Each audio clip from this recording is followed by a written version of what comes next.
couple of words about what is still left to do during this semester. So we have the presentation topics due today, and the reason for my asking the presentation topics at this point, together with 5 sources that you will be using, is so that it's then going to be easier for you. You've already done kind of like gotten started, because the biggest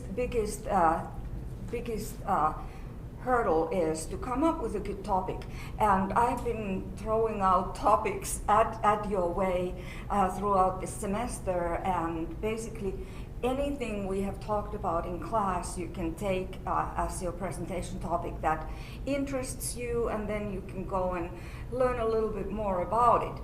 At the end of each chapter, at Wardhaw and Fuller, there is a list, there's a bibliography, a list of sources, and you can use that in order to look for more. I said in my instructions, do not use just web links, because they are unstable and anyone can put out there a web link, so it's not necessarily the most trustworthy thing. It may be, but not necessarily, we don't know.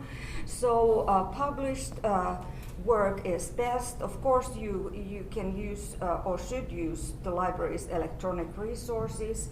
Like if you go to the library research website and look for databases, JSTOR, EBSCO, and there are others, but those are really good starting places.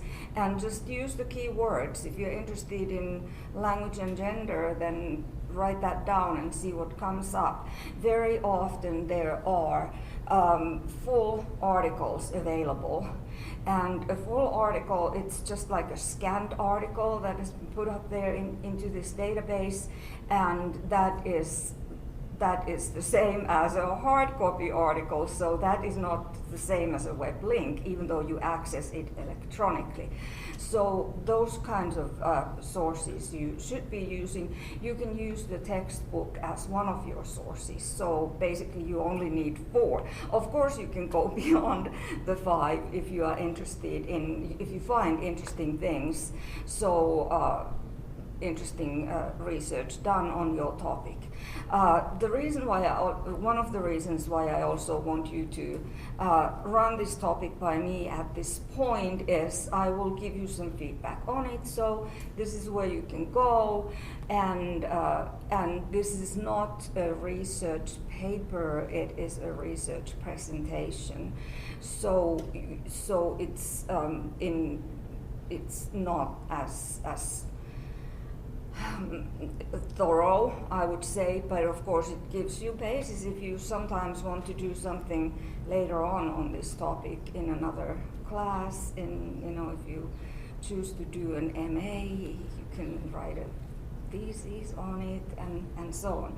So but this is basically practice for doing research. So those are the only things that are that I want from you today. By midnight, the topic and tentative list of 5 sources. And then I'll give you feedback as quickly as possible, and then you have until the 4th of next month to prepare your presentation. It's going to be a 10-minute presentation, and I sent a Zoom link. We will not be meeting here in class for that. So we'll do that over Zoom, so class is not meeting then, but we will be meeting, the Zoom meeting will be at class time. And time yourselves for that 10-minute presentation, because we want to have everybody the opportunity to present during that same time. So we'll be cutting you off after 10 minutes if it's going longer, so that I counted that we have just time for all the presentations during our class session, and a little bit time for transitions as well. So you will be sharing your screen if you do PowerPoint presentation. And on the PowerPoint presentation, start with your title, your name, and then end with the bibliography. If you don't want to do a PowerPoint, that's not like a necessary thing, then in that case you should email me the bibliography that you are using. But I don't need your papers. This is not a written paper, this is an oral presentation. So we are, at the same time, we are covering one of our goals so that you will learn to talk about sociolinguistics and not only read about it. So how to come up with a good topic? Find something that interests you, and also try to, once you find a topic like differences between, gendered talk, for instance, differences in different cultures, in discourse patterns,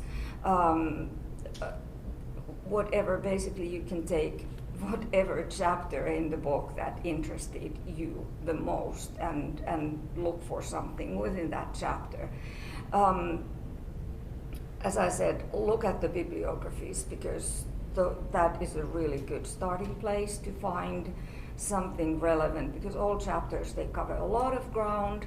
Then find what your topic is. So some of the topics are really and truly wide, vast. Books have been written about those topics, dissertations have been written about those topics, and that's why what you should do is to kind of make it into a doable presentation, narrow it down, and you can narrow it down by asking a research question. What is it that I'm interested in? Like, the example, the differences between men's and women's discourse patterns, just as a quick example, or how the features of women's language are used for people who find themselves in between the two dichotomies of men and women. And so how do people use resources from both kinds of, and we have talked about the fact that women's language is referred to sometimes as women's language, but it may more accurately be described as more powerless language, because those things, they kind of overlap very often. But what is it in that particular big thing, big area of big topic that interests you most? So try to formulate a question in the form of a question, an interrogative sentence that has a question word and a question mark at the end. And it's okay to start your presentation by saying that this is the research question that I'm trying to answer in this presentation, or that I have focused on in this presentation. Those research questions, they really help you to focus. So, because the topics can be very, very big. Okay, do you have any questions? Not at the moment. Okay, all right, email me if you have any questions. So that is that. Presentation topics due today by midnight, and presentations then on the 4th of next month. And together, these are, again, this is one of the things where I like to have tasks that kind of build on a previous task. So once you have the presentation topic, then you build on that topic, and then you have your presentation, like we did with the transcription assignment as well. And then after the topics and tentative list of sources and the presentation itself, what is left is the final exam. So we have 35% of work in this class left. So the final is 20%, the presentation 10%, and today's presentation topic and tentative list is 5%. So Yeah. Is the final going to be like the midterm where it's like a test and an essay, or is it a test? It's going to be different. It's going to be more objective. Okay. And it will cover the entire book. Okay. So, it's very late, and the grades are due very shortly after that. So we get your grades in, and you will have one whole day. That's the exam day. This is, by the way, I try to always stick to the syllabus, but this is one time when I indicated in the syllabus that was in the beginning of the semester, when I was under the impression that this is completely a face-to-face class, and it is a face-to-face class, but a lot of people opted for the remote option. So we will do the final on Blackboard, and then we won't be doing it here in class, but on Blackboard. Okay, very good. Just email to me if you have any questions, and yeah. So today's topic is language policy and language planning. This is actually our last chapter in the book, and I've divided it into three areas. There is a lot to say about language policy and language planning, and this overlaps with a lot of other things that we've been talking, like for instance, we've been talking about language and education most recently, and of course when a country, a city, a school district makes the decision about what languages we're going to be teaching in this school district, for instance, or what languages we encourage our students to take.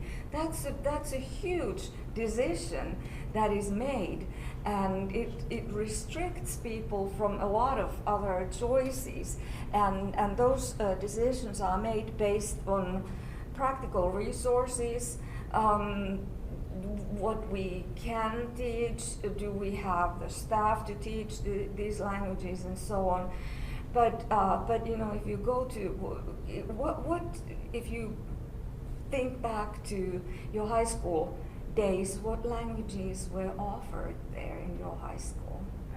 We had Spanish, French, and I think that was it. They dropped German right before I got into high school because the teacher left and they couldn't replace him. Yes.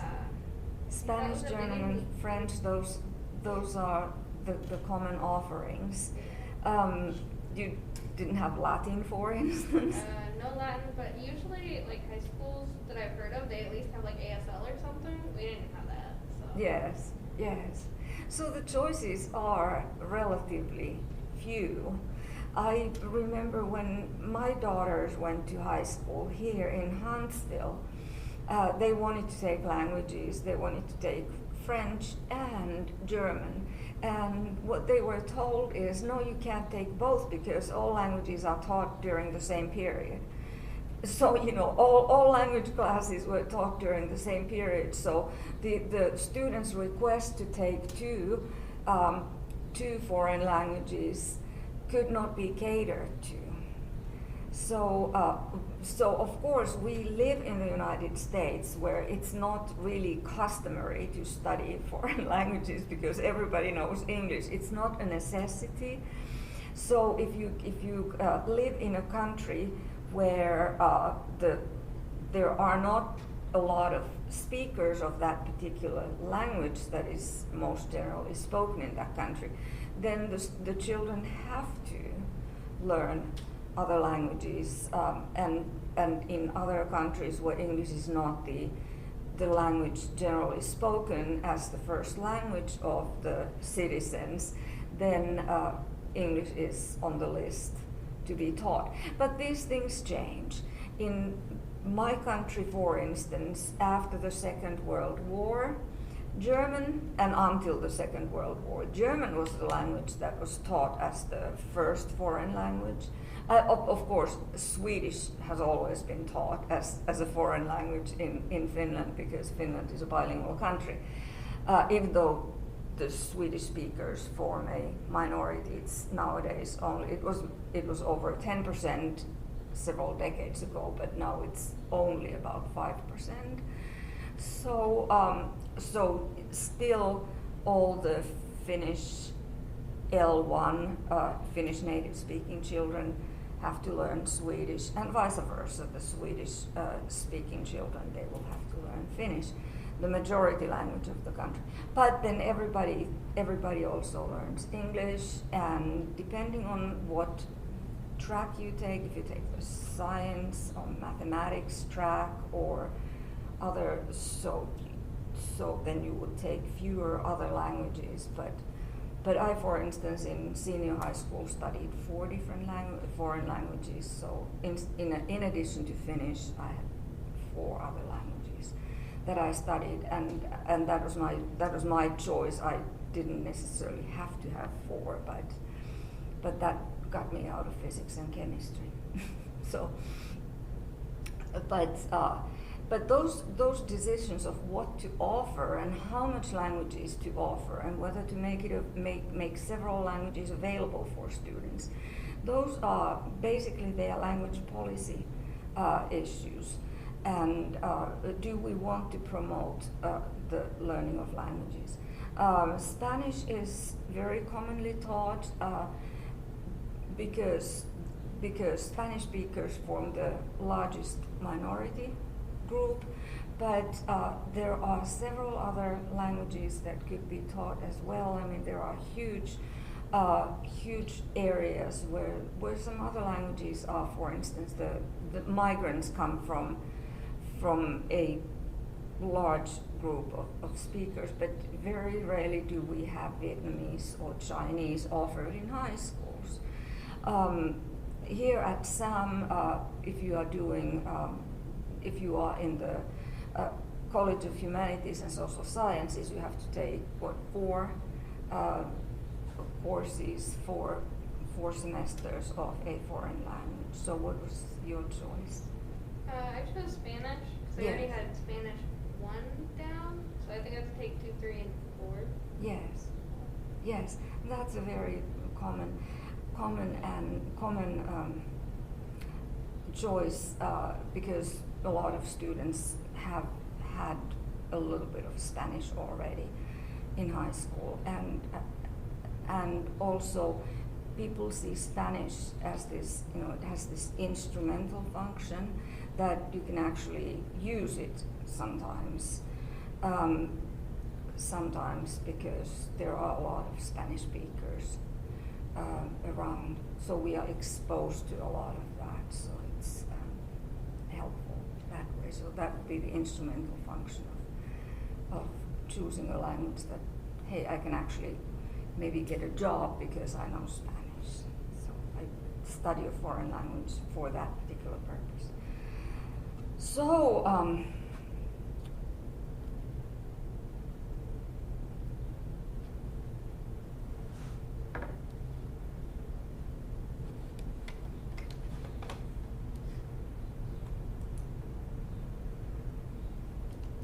there.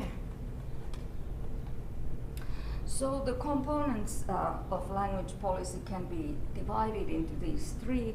The language practices, the components, the questions that we need to ask before we make language policy, or before people in power, politicians and so on, before they start making language policy. It's basically look at the language practices. We need to know what the language practices of the community are.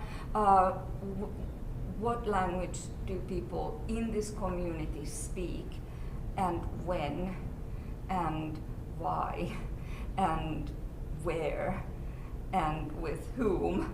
So those kinds of questions, who speaks what language, to whom, when, where, and why. And once that is kind of like mapped out, then people can kind of decide what to do, what kind of policy to build around the facts that we know about the community's language use patterns. But language ideologies, they enter the picture as well. And language ideologies can sometimes be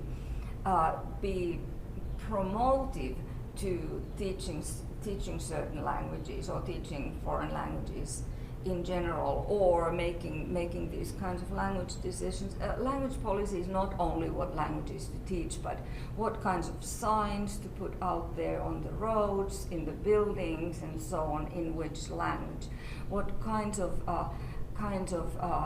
communications do we send to people about official things, in what languages, and so on. Like, for instance, the voting documents, in what language should they be in?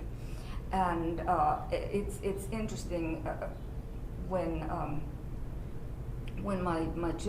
we moved here, and my kids were in school, so we got these information sheets from school about what needs to be done, and just information from the school, useful information.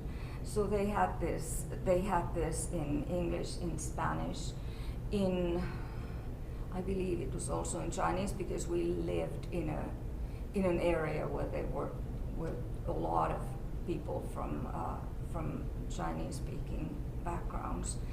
And then there was this last line: if you do not if you need this information in another language, let us know and we'll provide it for you. And we were kind of like joking, ha ha ha, wouldn't it be kind of like, a bad joke to say, we need this in Finnish. We were definitely the only Finnish family living in that town, but of course we didn't do it because we knew English. The information was accessible. But the choice, those kinds of choices, may be really big gatekeepers for people. If you get some information from school and you can't understand what it is, then of course you can't follow the instructions. Yes. I think it's kind of funny how at the bottom they had like a disclaimer that like you could have another language, but if you didn't understand the language it was written in, then good you point. didn't know. Yes, we laughed about that too. Yeah. Yes. Yeah. It's interesting, but clearly it showed some sensitivity on the part of the school district that, hey, there may be people who don't understand these chosen languages that were displayed on those information sheets. But you can't have all that. I mean, where do you draw the line if there is one family who speaks a language that is not represented in the communication sense? Where do you draw the line? And of course, we are back to the issue that everybody who moves to this country probably wants to be able to communicate and learn to communicate in English. But initially, it probably was a good idea to communicate in some way that, hey, if you don't understand, give us a call and we'll find an interpreter or whatever. But even that, how do you communicate that if you don't really understand, if you don't really understand any English? So then typically the children understand more than the immigrant parents, and this goes way back to the early 20th century. My Finnish American aunt tells me a story that when she was 5 years old, her family lived in New England in a small community, which was a Finnish community where you could get along without knowing English, and the shops were in Finnish keepers kept the shops and so on. So it was an interesting world. But when my aunt was 5 years old, she had to function, and she had learned English because she had gone to school early so that she could learn English. so she was, this 5-year-old little girl was used as the interpreter in the community. And she says, once I was taken to the jail to explain to the judge why this rowdy Finnish drunkard had ended up in jail, and to help him out from there. So she was doing legal interpretation at the age of 5. So people resort to all kinds of things, and it's quite interesting. So, but language ideologies. So, what is seen as an important language, and what is seen as an unimportant language? That, of course, is somehow connected to which speakers of which language are seen as important, and which speakers of which languages as less important, from the point of view of powers that be. Who make these decisions. So language ideologies, they enter the picture as well. And people can try to be conscious about their biases and what have you, but we can have a high opinion of a language, and then that leads to the promotion of that particular language, or we can have a low opinion of a language, and then that leads to somehow pushing that language aside, ignoring that language, and at the same time ignoring the speakers of that language. So efforts that are made to influence these practices, it can be done through intervention and planning and management. So we can intervene and say, okay, we need these particular flyers, not only in English, but also in Spanish. So English and Spanish, and very often you turn around a flyer and you find another language on the other side.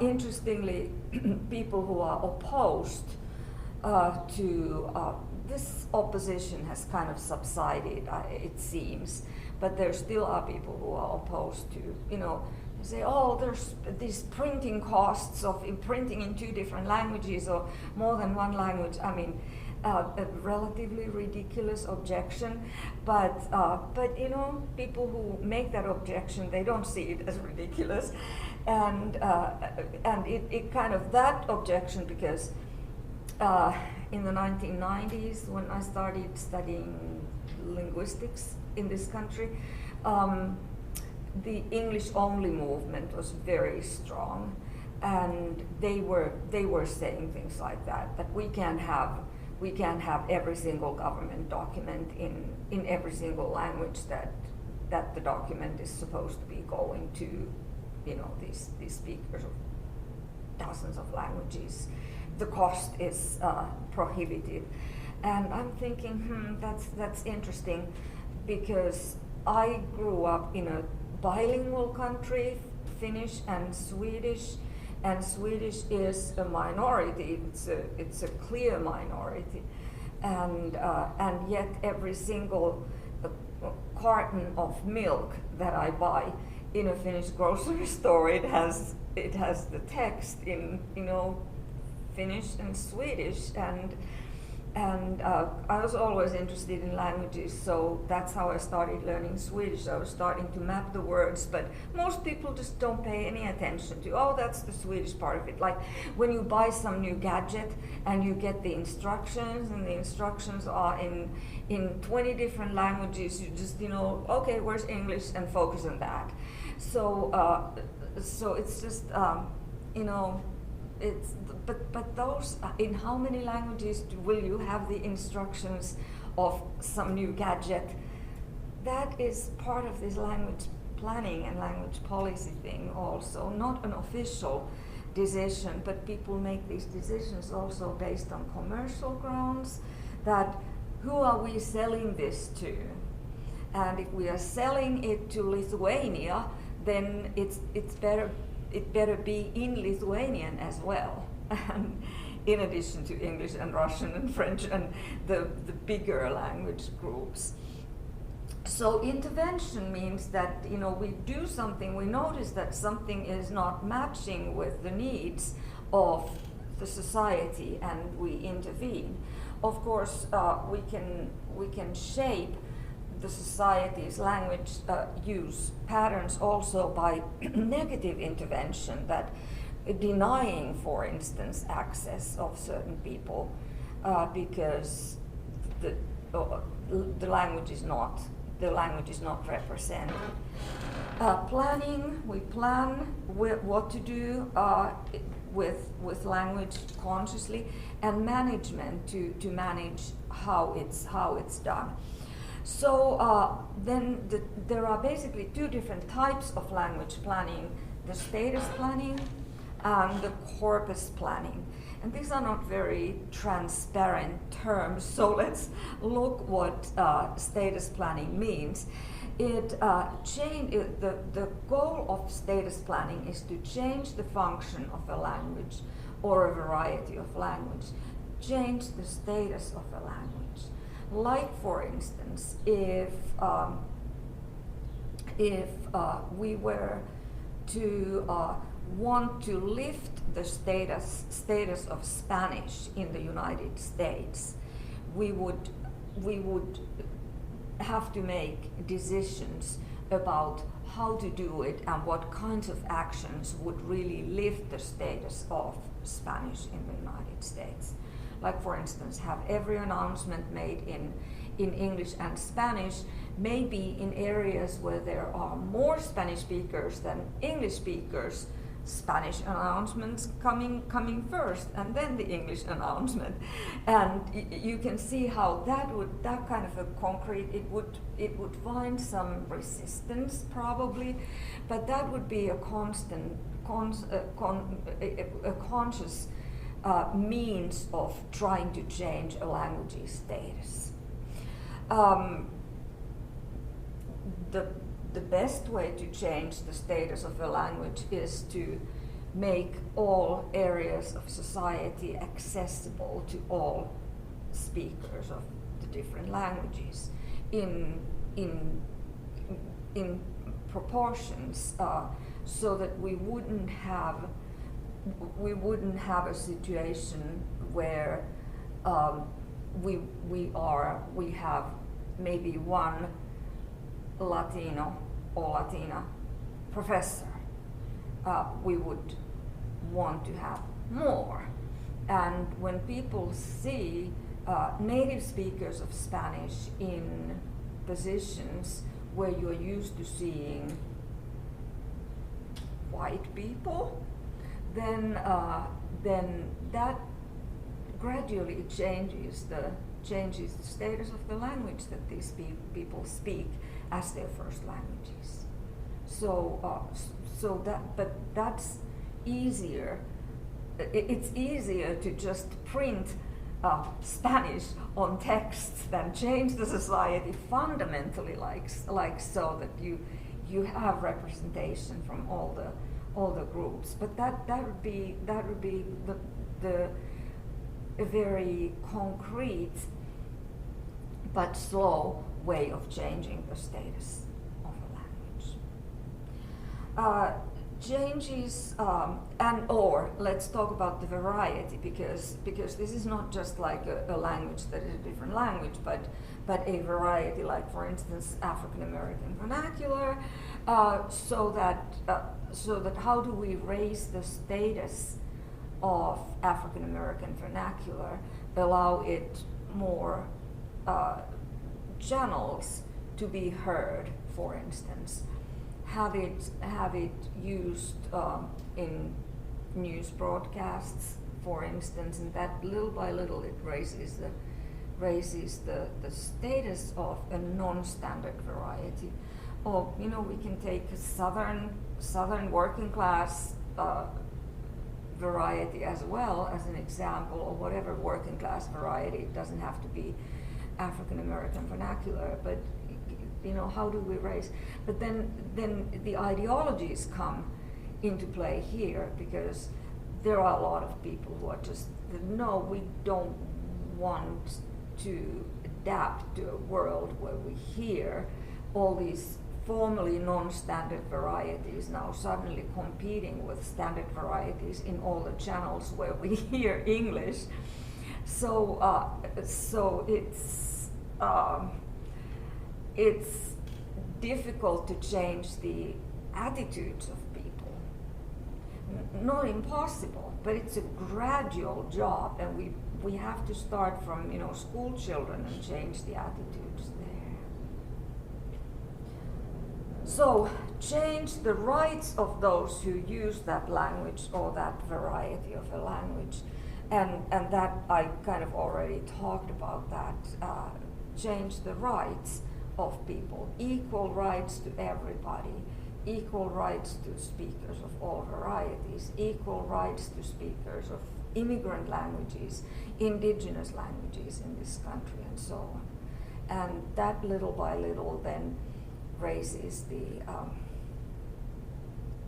appreciation of the speakers of these languages. If we give equal rights, if we start seeing people of different backgrounds in a variety of places where we're used to seeing just a homogeneous white middle class standard English speaking population. Difficult topics, difficult to and because it's tied into attitudes, then we need to work on those attitudes and ideologies. But that's status planning, to plan to either lift or lower the status of a particular language. The lowering of a language or languages was quite common after the Native American children started to be sent to boarding schools. And they were sent to boarding schools because there was this conscious effort to assimilate Native American children into the mainstream English-speaking society. So they are sent into these boarding schools away from their parents, away from the reservations, and they were English-only boarding schools where the use of the children's first languages was not allowed. So I probably mentioned this already earlier when we were touching these issues when I was working with the Alabama Kashada tribes here on the reservation in Livingston. A lot of the middle-aged people told the same story. I had to go through such difficulties for not knowing English that I did not want my children to have to suffer the same thing. They had been sent to these boarding schools, and somebody told the stories how their mouths were washed with soap if they used Alabama or Kashada instead of English. It was not only the Native American languages, but the indigenous languages, but also immigrant languages in the Finnish American communities. In the early 20th century, there's an article that describes what happened if the Finnish junior high-aged boys during the recess spoke Finnish to each other, their native language. So they were punished for doing that, because you're supposed to be, even during the recess, you're supposed to be speaking English. And so we have come a long way from that. Some of the Alabama Kashada middle-aged people also told that if they used Alabama or Kashada in class, making a comment to each other, their names were written on the board, so their mouths were not necessarily always washed, but it's a penalizing thing to write your name up on the board, or put to stand in the corner as a punishment or so on. So these people did not want to pass on Alabama and Kashada to their children. They spoke English to them because they were like, I don't want them to have to go through the difficulties of not knowing English well, because I want the world to be open to my children. And then we ended up in a situation where their children, who are now young adults, they were like, I wish my parents had spoken Alabama or Kashada, depending both of those languages are spoken there on the reservation. and so they would have wanted to be proficient in those languages as well, but they are quite endangered nowadays. So intervention is needed. So we go back to kind of like this intervention. If we want to raise the status of a language, then we can intervene and we can start language programs where young children are taught in schools, are immersed in these languages and so on. Those are either very costly. You need to have these programs. You need to have people who are proficient and at the same time qualified teachers. So there are all kinds of obstacles for that. But a positive note on that is that some of the people I interviewed there on the reservation, they said, I know Kashara, I know Alabama, even though I'm young to know, because that's not the common thing. But and then I was like, wow, how come you know it so well? And they often told me that my father did not let me speak English in the house. And very often we had this pattern, and it's kind of understandable. Mothers are the nurturing ones who want their children to do really well in the world and go far and have the doors open for them. And the fathers stick to the principles and stick to this is a generalization, but that's what I saw there, that the fathers demanded that, in this house we're not speaking English, we're speaking Kashara.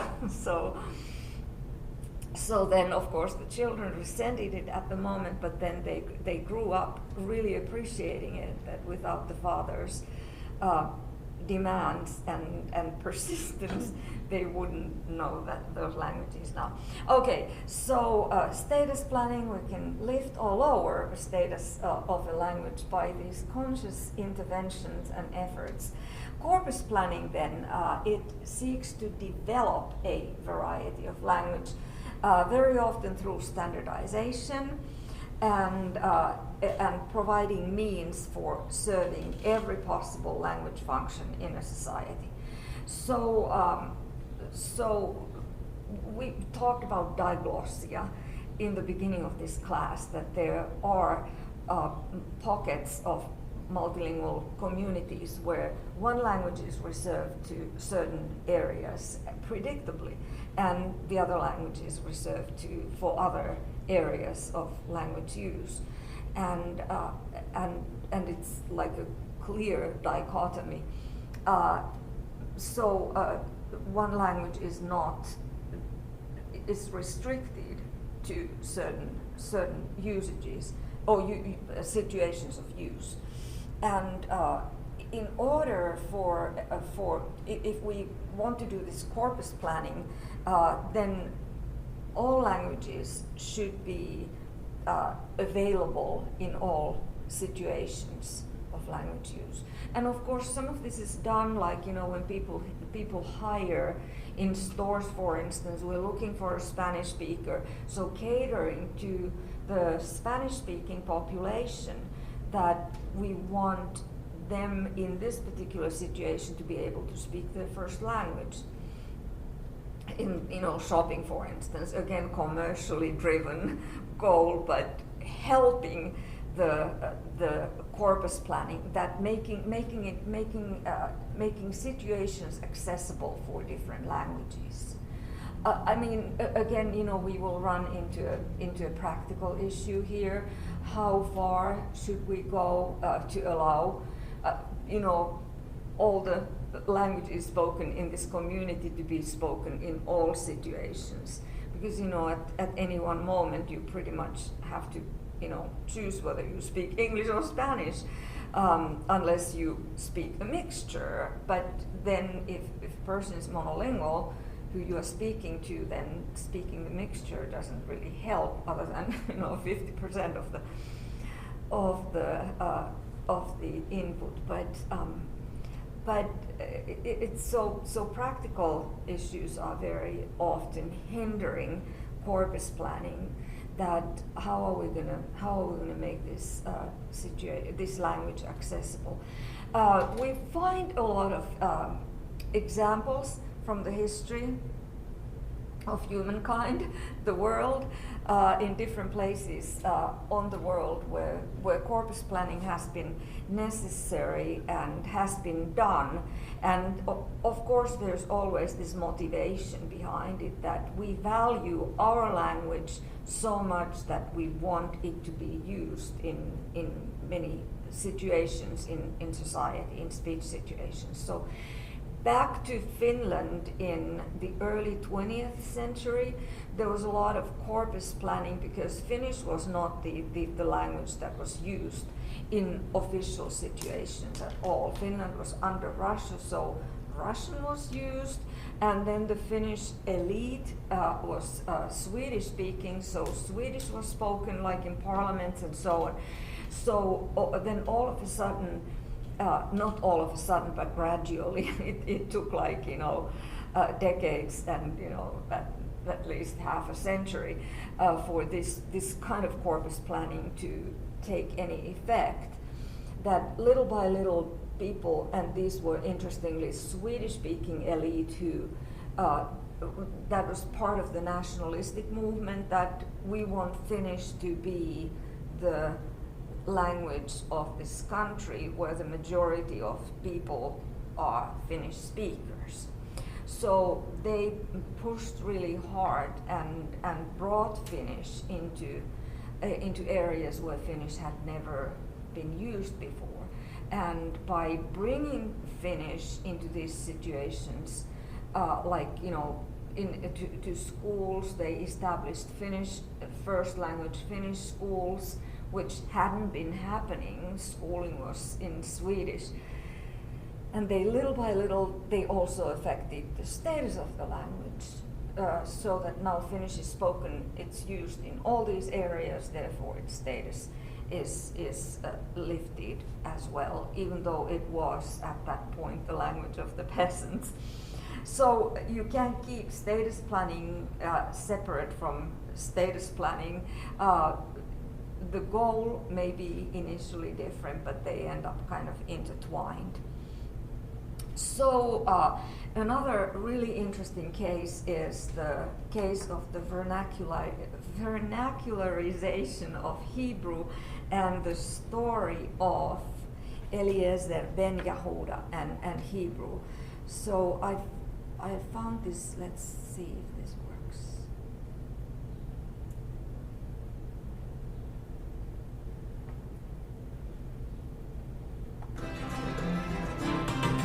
Shalom, my name is Hadass, and I'm a teacher of Level 1 at the Rose. Today, the Hebrew language and the state of Israel seem inseparable. Okay, stop first.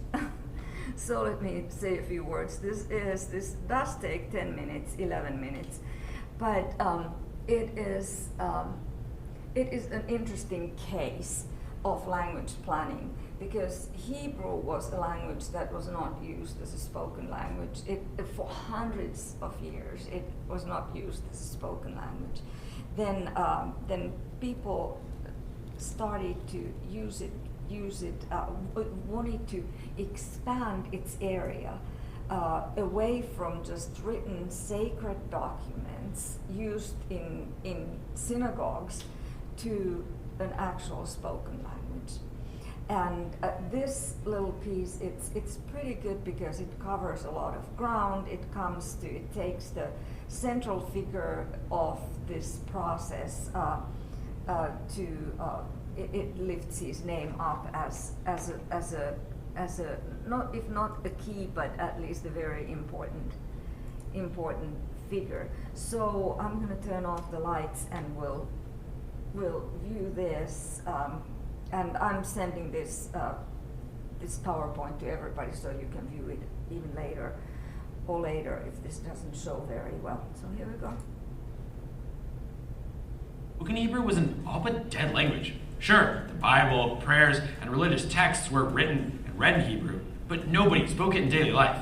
So how did an almost extinct biblical language become the mother tongue of world Jewry in the span of only a few decades? Something that had never happened in the history of language.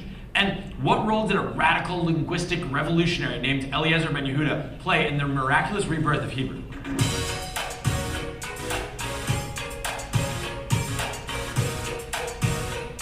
Let's go back, like way back. In the Bible, the Jews, otherwise known as Hebrews, spoke an ancient, more biblical version of Hebrew. Biblical Hebrew remained the native tongue of Jews for over 1,000 years. But Hebrew, as a spoken language, began to die out around the year 70. That's the year the Romans destroyed the second Jewish temple in Jerusalem and exiled a vast number of Jewish people from Israel. And Hebrew, as a spoken language, really kicked the bucket about 65 years later in 135 after the failure of the Bar Kokhba revolt when Roman Emperor Hadrian expelled, enslaved, or killed most of Israel's remaining Jews, the final native Hebrew speakers. So that should have been the end of Hebrew, right? Well, no. Hebrew as a spoken language was dead, but the few Jews left in Israel continued using Hebrew in the study of Torah, but, and this is key, they only used it as a written, literary language. According to Louis Glinner in his book, The Story of Hebrew, reading Hebrew became a sort of spiritual resistance by Jews against the Roman oppressors. By the turn of the 2nd century, Aramaic had become the commonly used language of the Middle East, but Hebrew as a written language for Torah study still persisted. And at the turn of the 3rd century, Rabbi Judah the Prince, then the leader of the small remaining Israeli Jewish community, was determined to give written Hebrew an even better shot at survival. He decided that he would exclusively use Hebrew in his editing of the Mishnah, the compilation of Jewish law, and the basis for the Talmud. His very deliberate choice to codify Hebrew as the language of the Mishnah kept written Hebrew alive. But by the 6th century, Hebrew's use for Torah study was very limited. This is when the Talmud, the encyclopedic work forming the basis of all Jewish law, was composed. It was a whopping 5,400 or so pages, in mostly Aramaic. Still though, Hebrew held on. Medieval scholars wrote their commentaries on the Bible and Talmud in Hebrew, from Rabbi Shlomo Yitzhaki, or Rashi, in France, to Rabbi Avraham ibn Ezra in Spain. Maimonides, the 12th century leader of the Jewish community in Egypt, wrote his Mishnah Torah, or Code of Law, in Hebrew, covering every detail of Jewish observance. Okay, we've got the ancient and medieval history covered, so it's time to talk about Eliezer ben Yehuda, who resurrected Hebrew as a spoken language in its modern form, right? Not so fast. The revival of Hebrew as a modern language actually started well before his time, with one period often overlooked. The 18th century saw the Age of Enlightenment, during which the study of language rose in popularity, and Hebrew is no exception. In fact, many Christians obsessed over Hebrew, regarding it as a classical language akin to Latin, as you can see from some of the emblems of Ivy League schools. Some of America's founders were well-versed in Hebrew as well, James Madison and Alexander Hamilton chief among them. In 1783, secular Jewish intellectuals, part of the Jewish Enlightenment movement known as the Haskalah, started a Hebrew language periodical called Hameasef. Their goal was to spread the language and demonstrate its beauty. By publishing Hebrew language newspapers distributed to tens of thousands, they furthered a new Hebrew style closely tied to the vernacular and very different from old school rabbinic Hebrew. So while this new Hebrew 2.0 was still mainly literary, it was now used to write about all sorts of mundane things, not just the Bible. Okay, enough about reading and writing Hebrew. When and how did Hebrew actually become a spoken language? Well, in the late 19th century, the Zionist movement began to take shape, and amongst cultural Zionists, as opposed to Theodor Herzl's more political Zionism, Hebrew was a way to return to their ancient Jewish roots. But modern Hebrew still faced some major hurdles. One of them was Yiddish. Yiddish wasn't just the spoken language of most European Jews, it was their mother tongue, their way of life. The Hebrew pioneers themselves didn't start off speaking Hebrew. Imagine these Yiddish speakers struggling to use a language in their daily life that must have sounded terribly formal and stilted. It'd be like trying to order a pizza in Latin. And there were more than a fair share of Zionist leaders who didn't have much faith in the resurrection of Hebrew. Moshe Lilienblum, a pre-Herzl Zionist leader, actually said Hebrew's time was up. Herzl himself even thought German was the natural choice for Zionism. After all, he said, who knows enough Hebrew to buy a train ticket? And of course, there were the Ashkenazi Orthodox Jews, many of them Hasidim, who still held firm in their belief that Hebrew should only be used for holy topics like Torah study and prayer. Even more so, now that modern Hebrew had become associated with secularism and Zionism, things they were not huge fans of. So, all in all, the opportunity to revive spoken Hebrew seemed quite slim. And then there's Eliezer ben Yehuda. Born Eliezer Yitzchak Perelman, he believed the future of the Jews required both their own land and their own language. And Hebrew was the way to unite Jews across the globe. Eliezer's obsession with Hebrew started as a child in Europe, when his yeshiva teacher secretly introduced him to secular Hebrew literature, such as the works of Achad Ha'am, a leader of the cultural Zionist movement we spoke about earlier. Eliezer also discovered that in rare cases, when two Jewish communities that spoke different languages, say Yiddish and Arabic, needed to correspond with each other, they would sometimes use a form of medieval Hebrew as a common language. This strengthened his resolve, and in 1881, he packed his bags and made the trek to Palestine. Adopting the biblical-sounding name Eliezer ben Yehuda, he and his wife established the world's first strictly speaking Hebrew household in almost 2,000 years, and soon produced the world's first native Hebrew speaker in almost 2,000 years, their son, Ben Sion. Now, it's easy to criticize how Ben Yehuda raised Ben Sion in a home that spoke a language no one else was using, but sometimes it takes a little bit of crazy to create profound change. The experiment got off to a rough start. By the age of 4, Ben Sion still wasn't talking, and Ben Yehuda was so obsessed with proving that Hebrew could exist as a modern daily language, he actually prevented Ben Sion from playing with other kids to avoid any corruption of his Hebrew. Ben Sion later wrote that his father wouldn't let him listen to the chirping of birds or the neighing of horses, since they didn't do it in Hebrew. Maybe an exaggeration, but Ben Yehuda wasn't messing around. Ben Yehuda's friends and colleagues were telling him to give up, but suddenly the kid's first word finally came: Abba, Daddy.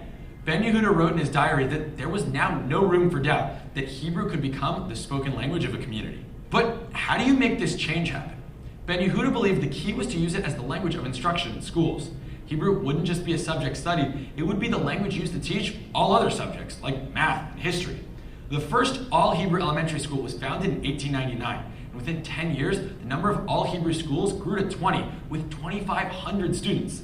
Ben Yehuda argued that Hebrew would become a living language by moving from the schools into the home, and his work convinced many secular nationalist Jews of the same thing. In 1890, Ben Yehuda founded the Vad HaLashon, or the Language Council, which still exists to this day as the Academy of the Hebrew Language. The council published bulletins and dictionaries, coining thousands of words you don't find in the Torah, like doll, ice cream, and bicycle. Not everywhere he invented caught on, but Ben Yehuda took it upon himself to keep the language growing. Like we mentioned earlier, Theodor Herzl, the founder of political Zionism, initially preferred German to Hebrew as the language for Israel. But he soon reversed his position, even embracing Hebrew while embarrassed that he could not speak it. After his death, the Zionist Congress officially declared Hebrew the language of Zionism. The language spread through schools and homes in Israel and developed through trial and error, but Eliezer ben Yehuda had achieved his goal. Shortly before ben Yehuda died in 1922, Britain officially recognized Hebrew as the language of Palestine's Jewish inhabitants. 26 years later, Israel became an official Hebrew-speaking state. But just like the story didn't begin with ben Yehuda, it certainly doesn't end there either. He became the face of the movement, but there was still a lot of work to be done. While ben Yehuda invented about 150 words, his son Ben Sion and others came up with thousands more. In fact, the first Hebrew dictionary wasn't completed until 1959, 11 years after Israel was founded. And just think about the fields of medicine, science, and law. Entire dictionaries needed to be written to cover new concepts that hadn't even existed when the Bible was written. Men like Dr. Aaron Meir Mazia took on the task of advising ben Yehuda during his life and continued his work after his death. By the time of Israel's establishment, over 90% of Israeli kids under 15 were already fluent in Hebrew. With refugees pouring in from all over the world at that time, the need for a common language was front and center. Hebrew was still battling Yiddish as a popular language, but many in Israel's booming immigrant population considered Yiddish a language of exile and a reminder of things they'd rather forget. With the new state founded, Israeli leaders wanted to cement an Israeli identity, and they knew Hebrew was a key ingredient needed to bond them all together. Ben-Gurion went so far as suppressing Yiddish from being used in any public role, using a well-organized political system to force Hebrew usage through its comprehensive services to the immigrant masses. Schools were in Hebrew, youth movements were in Hebrew, compulsory military service was in Hebrew, political leaders Hebraicized their names. David Gruen became David Ben-Gurion. Golda Meyerson became Golda Meir. And thus, Hebrew as a language finally won. So it would seem like Eliezer ben Yehuda was responsible in many ways for reviving and modernizing Hebrew. But it took an entire people over many centuries to ensure that he would be able to accomplish this feat. So while we usually credit ben Yehuda with single-handedly bringing Hebrew back to life, it's really more complicated than that. As Zionist leader Menachem Usishkin later said of ben Yehuda, the people needed a hero, so we gave them one. Still, it was ben Yehuda who steered the language past the array of obstacles facing it in the 19th and early 20th centuries. Remember, not everyone wanted it to succeed. If Herzl had his way initially, Israelis would be speaking German. Doesn't sound right, does it? So, can your average American teenager read and understand a 300-year-old English manuscript without help? Unlikely. But any Hebrew speaker can open up a 3,000-year-old Hebrew text and make sense of it, religious or not. Hebrews' rebirth returned a common language to an ancient people, and its revival also helped lead to the miracle of Israel's rebirth. Jews now have both a land and a language, just as Ben Yehuda envisioned. Thanks for watching. See you guys next week.